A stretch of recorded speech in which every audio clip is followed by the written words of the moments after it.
Dear students, इस video में आपको सिक्स क्लास एनसीईआरटी मैथ्स में से एक्सरसाइज 5.4 को कंप्लीट करवाऊंगा। फर्स्ट क्वेश्चन है इसका, what is the measure of a right angle. एक राइट एंगल की मेजर मतलब कितने डिग्री का होता है राइट एंगल। तो पिछली एक्सरसाइज में भी मैंने आपको बताया था कि राइट एंगल जो है उसका मेजर जो होता है वो कितना होता है 90 डिग्री। ठीक है, 90 डिग्री को हम बोलते हैं राइट एंगल। और जो हमारा स्ट्रेट एंगल होता है, ठीक है, स्ट्रेट एंगल होता है 180 डिग्रीज का। तो ये आपको इसका आंसर लिखना है। ठीक है, नेक्स्ट है से ट्रू और फॉल्स। ट्रू और फॉल्स हमें बताने हैं। तो सिंपल सा है, इसमें दिया हुआ है एक्यूट, ऑब्ट्यूस, रिफ्लेक्स और कंप्लीट रेवोल्यूशन। तो इसके बारे में बताता हूँ मैं। एक्यूट एंगल जो होते हैं वो 90 डिग्री से कम जो भी एंगल होगा वो एक्यूट एंगल होगा। तो यहाँ पे क्या लिखा हुआ है, the measure of acute angle is less than 90। तो ये ट्रू आएगा। सेकेंड का जो ए पार्ट है वो आएगा ट्रू। ठीक है, बी देखते हैं ट्रू क्यों है, क्योंकि एक्यूट एंगल जो है वो 90 से कम होते हैं और यहाँ पे भी यही बताया गया। The major of obtuse angle, obtuse angle होते हैं जो 90 से ज़्यादा हो, 180 से कम हो। ठीक है, 90 से ज़्यादा होते हैं ये, लेकिन यहाँ पे लिखा गया है the major of obtuse angle is less than 90 degree. Less than means कम होते हैं, तो ऐसे तो गलत है। 90 डिग्री से तो ज़्यादा होते हैं ऑब्ट्यूस एंगल, तो ये वाली स्टेटमेंट फॉल्स आएगी। फिर हम देखते हैं C part, the major of reflex angle. Reflex angle होते हैं 180 से ज़्यादा, तो इसमें भी यही दिया गया है, रिफ्लेक्स एंगल ग्रेटर देन 180। तो ये आएगा ट्रू। ठीक है, और लास्ट डी पार्ट देखते हैं, the major of one complete revolution is equal to 360 degree. तो ये बिल्कुल करेक्ट है, जो कंप्लीट रेवोल्यूशन होता है वो 360 डिग्री ही होता है। ठीक है, नेक्स्ट करते हैं। थर्ड में है right down the measure of.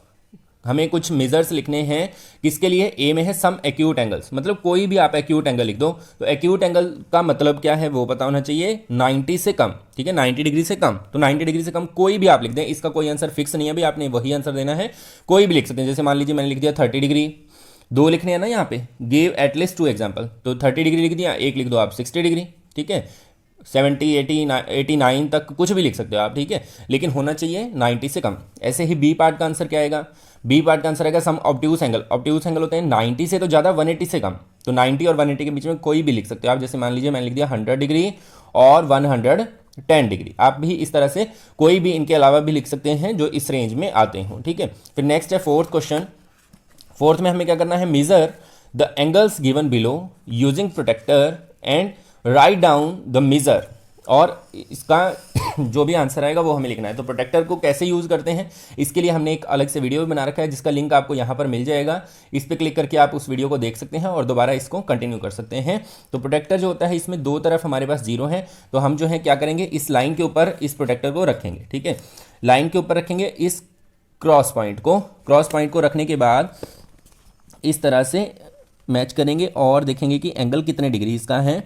तो यहाँ से कुछ ये 45 का बन रहा है। ठीक है, तो फर्स्ट वाले में आंसर आपने देना है, ए पार्ट में आपने खुद मेज़र करना है जो भी आपका आंसर आएगा। तो यहाँ पे फोर्थ का जो ए पार्ट है मैंने इसको मेज़र किया तो मेरा आ रहा है 45 डिग्रीज। फिर हम मेज़र करते हैं बी को। ठीक है, तो बी वाले को मेज़र करते हैं, यहाँ आपने रखना है बिल्कुल सेंटर पे, इसको मेज़र कर रहे हैं तो ये 120 के पास आ रहा है, देखो 120। ठीक है, अब ये मैंने इधर वाली लाइन से क्यों लिया, इधर से क्यों लिया, तो वो वीडियो आप देखेंगे तो आपको चल जाएगा। तो यहाँ पे आएगा 120, तो बी पार्ट में हम देते हैं 120। ठीक है, ऐसे ही सी पार्ट का आंसर देखते हैं कितना आएगा हमारा। सी में देखने से ही पता चल रहा है 90 डिग्रीज का एंगल है ये, तो बिल्कुल सीधा है। तो इसमें सी वाले में हम देंगे 90 डिग्री, और डी वाले में हमारे पास 2 एंगल्स हैं, 3 हैं, तो तीनों को अलग अलग से मेज़र करेंगे।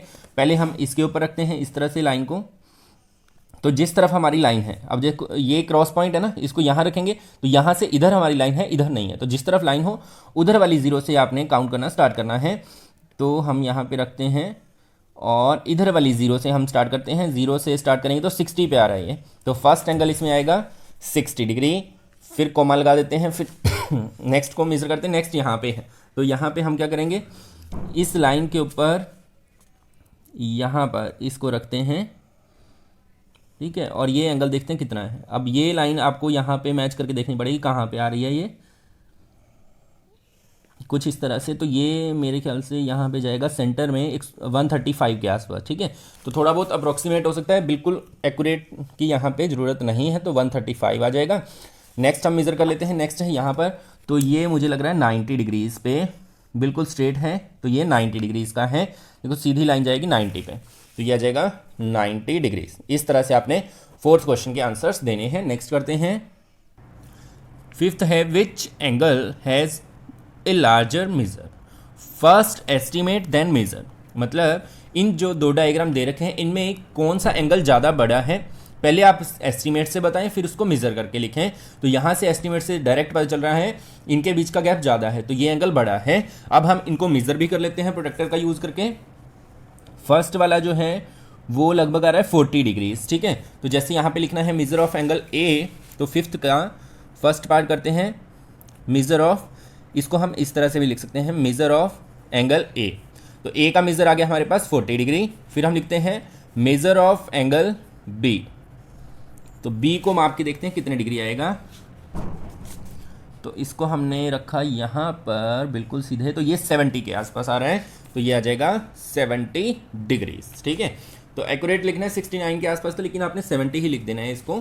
तो ये आपके एंगल्स आ गए, ठीक है। ये था हमारा फिफ्थ क्वेश्चन। नेक्स्ट है sixth. From these two angles which has larger measure, estimate and then confirm by measuring them. नीचे ये जो डायग्राम दे रखे हैं तो इसमें हमें बताना है कौन सा बड़ा है। तो इसमें देखने से यही बड़ा लग रहा है क्योंकि इनके बीच का गैप ज़्यादा है। तो हम जो है इनको माप लेते हैं प्रोटेक्टर का यूज़ करके। तो यहाँ पे हम रखेंगे प्रोटेक्टर को डी को, तो ये आ जाएगा 45, ठीक है। देखो 40 और 50 के बीच में आ रहा है तो 45 ही आपने लिख देना है। फर्स्ट वाला एंगल जो है, सिक्स्थ क्वेश्चन कर रहे हैं हम, यहाँ पे लिख देते हैं सिक्स्थ क्वेश्चन में फर्स्ट एंगल लिख देते हैं। First angle 45 degrees. नेक्स्ट देखते हैं,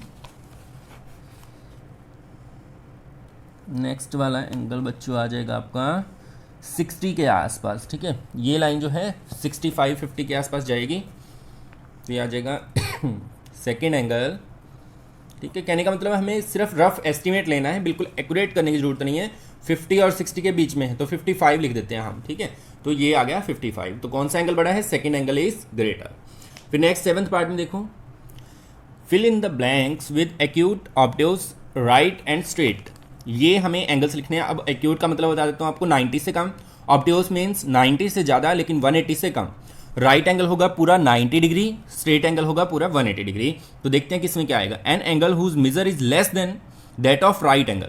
राइट एंगल मीन्स 90 से जिनकी मेजर कम हो उसको हम क्या बोलते हैं। तो फर्स्ट वाले डैश में आप भरेंगे एक्यूट, क्या लिखेंगे, एक्यूट एंगल, ठीक है।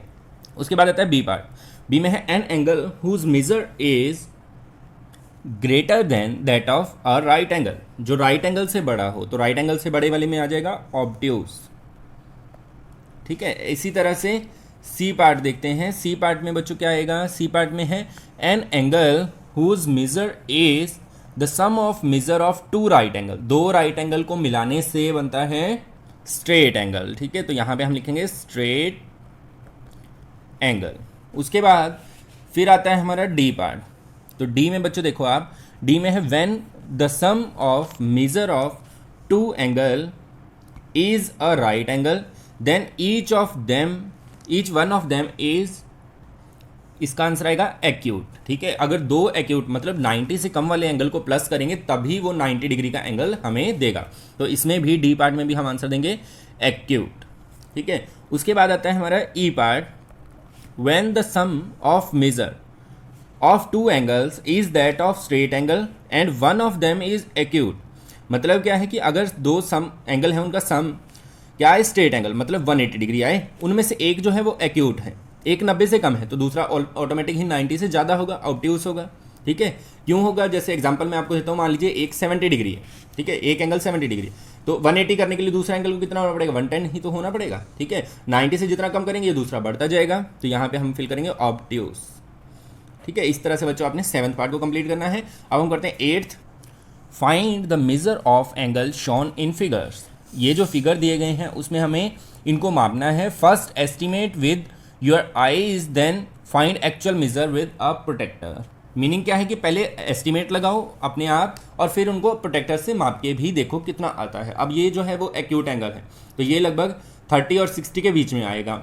ये वाला जो है 90 से बाहर है तो 120 से ज़्यादा ही आएगा। इसी तरह से ये 60 और 70 के बीच में अराउंड आएगा। इस तरह से आपने एस्टिमेट लगाना था। अब हम प्रोटेक्टर से मापते हैं इसको। जैसे फर्स्ट है तो फर्स्ट वाला बच्चों यहाँ पे रखते हैं तो ये 40 पे आ रहा है, देखो पूरा 40 पे जा रही है लाइन। तो 8 का जो फर्स्ट है, फर्स्ट वाले में मेज़र कितना आ जाएगा 40 डिग्री। सेम वे में नेक्स्ट को मेज़र करते हैं। नेक्स्ट वाले में अगर हम मापेंगे इसको तो ये बन रहा है देखो बच्चों 130 के अराउंड, है ना, 130 पे जा रहा है। तो ये आ जाएगा 130, सेकेंड 130, ठीक है। फिर नेक्स्ट जो है आप देखें ये वाला जो है ये कितना आएगा, ये आएगा 60 और 70 के बीच में, दैट इज़ 65। तो थर्ड वाला जो है वो आ जाएगा हमारा 65 डिग्रीज। नेक्स्ट आप देखो कितना आएगा, नेक्स्ट वाला जो है वो है 135, ठीक है, 135 के अराउंड है क्योंकि 130 और 140 के बीच में आ रहा है, तो 135। तो फोर्थ वाला आ जाएगा 135। इस तरह से आपने इसको सॉल्व करना है। नेक्स्ट करते हैं, find the angle measure between the hands of clock in each figure. हर एक फिगर में कितना कितने डिग्री का एंगल है तो वो हमें बताना है। वैसे भी आपको एक चीज़ नोट रखनी है कि क्लॉक के अगर एक पॉइंट के गैप पे हम एंगल निकालते हैं, जैसे 12 और 1 का है, तो टोटल एंगल होता है 360, टोटल पार्ट्स हैं 12, तो 12 पार्ट्स में अगर डिवाइड करेंगे तो 30 डिग्री आता है। तो एक पार्ट के बीच में 30 डिग्री का गैप होता है, ये आपको ध्यान रखना है। अब यहाँ पे जैसे 3 पार्ट्स हैं 1 2 3, तो ये 90 डिग्री बनेगा, ये 30 डिग्री बनेगा, ये 180 डिग्री बनेगा, ठीक है। लेकिन आप इससे भी आप मेज़र कर सकते हो तो 90 डिग्री ही आएगा और ये 30 आएगा। तो कहने का मतलब क्या था, आपको नोट रखनी है क्या बात, कि टोटल एंगल होता है 360 डिग्री। घड़ी के बीच में कितने पार्ट्स में डिवाइड किया गया इसको, 12 पार्ट्स में, तो 12 3 36, 30 डिग्री। हर एक पॉइंट के बीच में 30 डिग्री का एंगल होता है, तो जितने पॉइंट है उतने डिग्री का एंगल आ जाएगा। जैसे यहाँ पे है 1 2 3 पार्ट्स हैं, तो 3 × 30 is equal to 90 degree, first का आंसर आ जाएगा। सेकंड में सिर्फ एक ही पार्ट है तो सीधा 30 डिग्री हमें लिख देना है। नेक्स्ट वाले में कितने पार्ट्स हैं, 1 2 3 4 5 6 हैं, तो 6 × 30 ये हो जाएगा 180 डिग्री। इस तरह से बच्चों आपने आंसर देने हैं 90, 30 और 180। नेक्स्ट करते हैं, 10th में सिर्फ हमें इन्वेस्टिगेट करना है, क्या करना है, in the given figure the angle major 30 degree. ये जो फिगर दे रखा है 30 डिग्री का एंगल है। Look at the same figure through a magnifying glass. Magnifying glass होता है जो लेंस वगैरह होते हैं हमारे, जिससे हम इसको मैग्नीफाई मतलब जूम करके या बड़ा करके देख सकें। तो इस केस में क्या होगा, इस केस में आपको ध्यान रखना है कि अगर कितना भी आप मैग्नीफाइंग ग्लास इस पे रख लें तो इन लाइंस के बीच का गैप जो है वो उतना ही रहता है जितना ये है, मीन्स 30 डिग्री। तो इसका कोई इफेक्ट नहीं पड़ता है। तो इस क्वेश्चन में आपने सिर्फ एक सिंपल सी लाइन लिखनी है, वो ये इस तरह से है, नो मैग्नीफाइंग, क्योंकि आंसर हमसे पूछा गया does the size of angle change, तो आपने लिखना है no magnifying glass does not change the angle measure, ठीक है। सिर्फ इतना जवाब आपने इसमें देना है। नेक्स्ट है 11th, measure and classify each angle. हमें एक तो इनको मापना है और क्लासीफाई मीन्स उनके टाइप बता देने हैं, एक्यूट ऑब्ट्यूज क्या है वो एंगल। फर्स्ट है AOB, देखो AOB ये वाला एंगल जो है, तो हम अपने प्रोटेक्टर का यूज़ करके इसको मेज़र करते हैं।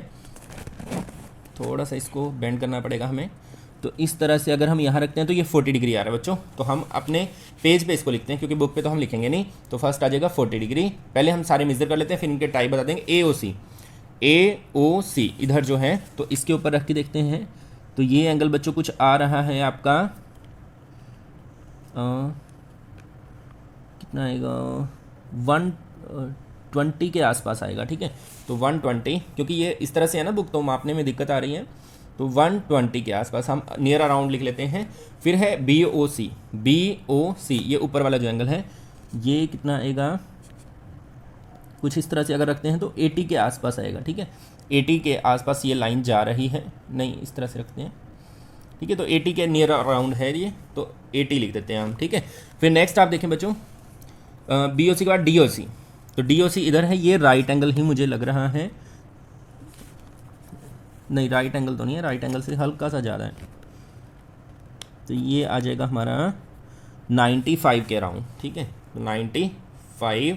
फिर नेक्स्ट है, आपने अपने हिसाब से मापना है इसको। तो यहाँ पे इस बुक की वजह से दिक्कत हो रही है थोड़ी सी, तो आपने अपने हिसाब से मेज़र कर लेना है। 1-2 पॉइंट का डिफरेंस भी आ सकता है, इसमें कोई बड़ी बात नहीं है। फिर DOC के बाद है आपका DOA यहाँ पे। DOA के लिए हम इसके ऊपर रखते हैं, तो ये आएगा बच्चों 140 के अराउंड, आपका 140, ठीक है। फिर नेक्स्ट लास्ट है DOB। ये तो एक सीधी लाइन है, तो ये 180 डिग्री हो जाएगा। अब हम इसके टाइप लिख देते हैं। 40 है तो एक्यूट, ठीक है। 120 है, ये किस किस के बीच में, 90 और 180 के, तो ये ऑब्ट्यूस हैं। फिर 80 जो है 90 से कम है तो ये एक्यूट है, ठीक है। 95 ज़्यादा है तो ऑब्ट्यूस में आएगा। वैसे मुझे लगता है ये 90 ही बनाते होंगे, लेकिन थोड़ा सा अलग है, डिफरेंस है, तो ये ऑब्ट्यूस ही आपने लिख देना। अगर आपका 90 मेजर आए तो आपने राइट एंगल लिख देना है, ठीक है। ये हो जाएगा ऑब्ट्यूस और ये हो जाएगा स्ट्रेट एंगल,